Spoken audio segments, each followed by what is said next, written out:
Vai vittu, ihan lähettää siitä. Oli raspa siitä.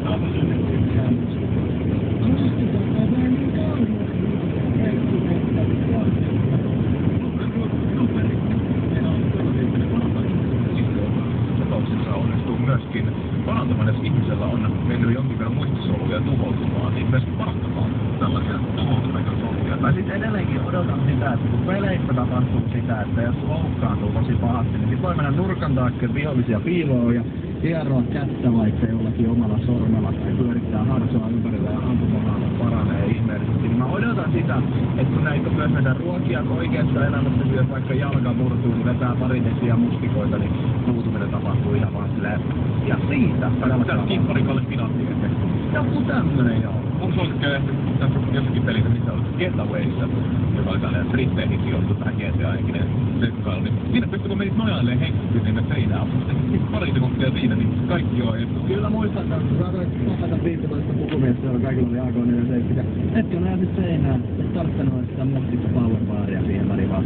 Mustikon lisäksi moni muukin on hyväksi ihmisille. Muun muassa avokaadot on tosi hyviä. Niissä on paljon tällaisia rasvoja, jotka edesauttaa ihmisen hyvinvointia ja täyshyvä ruoto, ne leivät esimerkiksi erittäin hyviä sen takia, että niistä vapautuu sopivia määriä glukoosia aivojen käyttöön. Ja jos syö tiedätkö ihan vehnä hiilaripommeja, niin sitten se aiheuttaa sen, että tulee tää överipiikki, energiapiikki ja nopeasti lähtee kaikki energiat pois. Kun on täysin hyvä sukupuolella. Joo, ja parhaimmillaan silloin, kun sä käytät avokaadilla levitse täysväleillä.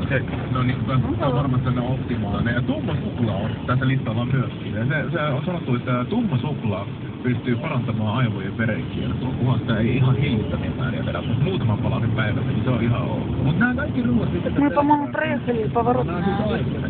Nimenomaan ja ajattelulle ja esimerkiksi tavoitteiden neuvotoinnista. Muun muassa lohikoita ja vitamiineja ja omega-3 rasvahappoja, jotka edesauttaa neuvotoinnista.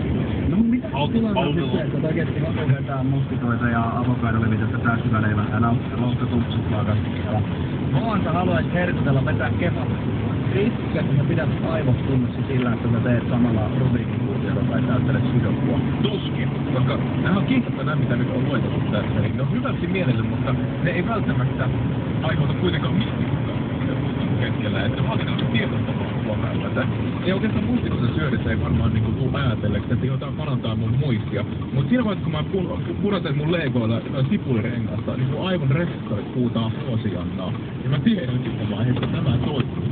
Ja sitä ei ehkä tieteellisesti todistettu, mutta jos mä syön sipulirengasta, niin oman empiirisen kokemukseni olen havainnut sen, että olen saanut 300 kertaa onnellisesti siinä hetkessä ja iloisempi ihminen, mitä noin nostaa. Ja se on tällaista äkää. Kunhan saa äkkiä, että sä tulla aina 600 asiaa laittaa. Niin ajatellaan kipa. Mitkä riituskin on onnellisuusmittaukseen. Joo, eli me voidaan tehdä samat kaaviot ja sieltä tuskin löytyy mitään täysin mustikoita ja avokaadeja. Siellä on tommonen perus pikaruoka-ateria. Kiitos. Homma, mielellä kaikki.